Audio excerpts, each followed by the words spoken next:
Today, football rules are gradually changing, and by the 2026 World Cup FIFA is introducing several new measures. All of them are aimed at making the game more dynamic, reducing stoppages, and decreasing the number of situations in which teams deliberately waste time. In general, the idea is simple: more actual football and fewer delays, although in practice, these changes may lead to new controversies.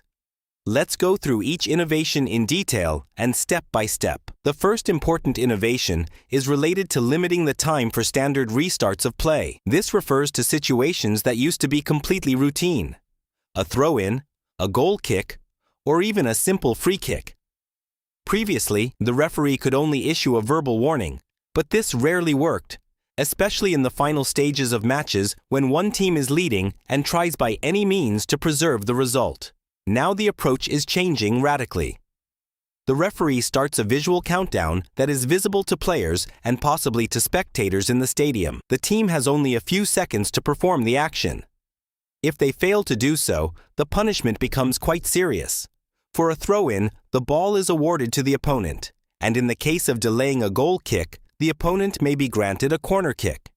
This is a fairly strict measure that is clearly aimed at the familiar tactic of time wasting, especially in the closing stages of matches.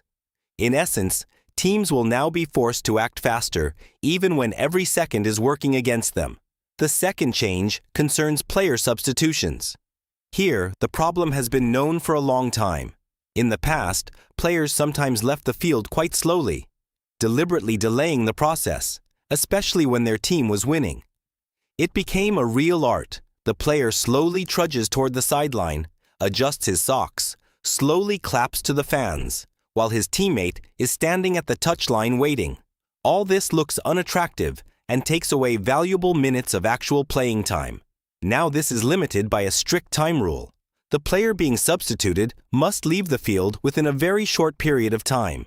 If he fails to meet the set limit, the team is effectively punished. The new player cannot immediately come on, and for a short period, the team remains with one fewer player. This should force players to act faster and remove the demonstrative slow walks off the field. At the same time, of course, the question remains: what if a player is actually injured and cannot move quickly? Presumably, referees will take such nuances into account, but the overall trend is clear. Time should no longer be wasted.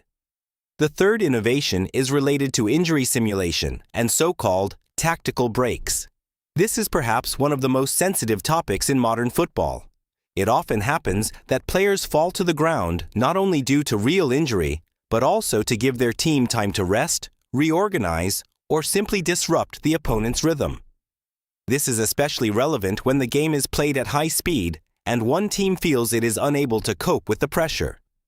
Previously, such falls were hardly punished. Medical staff would run onto the field, spend a few seconds with the player, and everything would return to normal. Now this situation will cost the team more. If medical personnel enter the field to treat a player, that player must leave the field for a short period of time.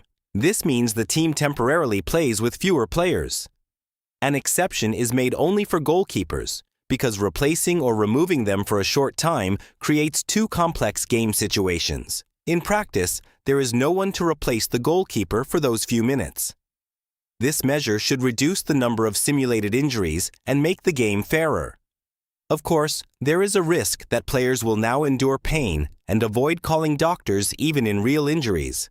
But the rule designers hope that common sense will prevail. The fourth change concerns VAR. The system is gaining more authority.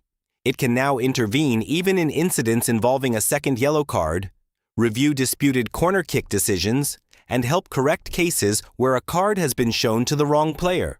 All of this makes VAR more influential, but it also intensifies debates about where assistance ends and interference in the game begins. The fifth innovation is the introduction of body cameras for referees. These cameras record events from the referee's perspective.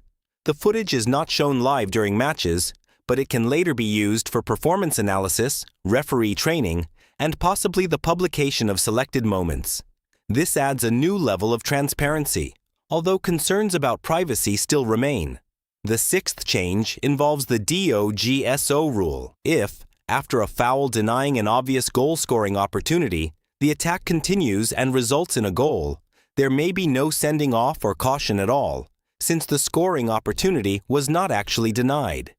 It is a bold decision that is likely to spark debate. On one hand, it is fair to the attacking team. On the other, the offending player may escape with little consequence.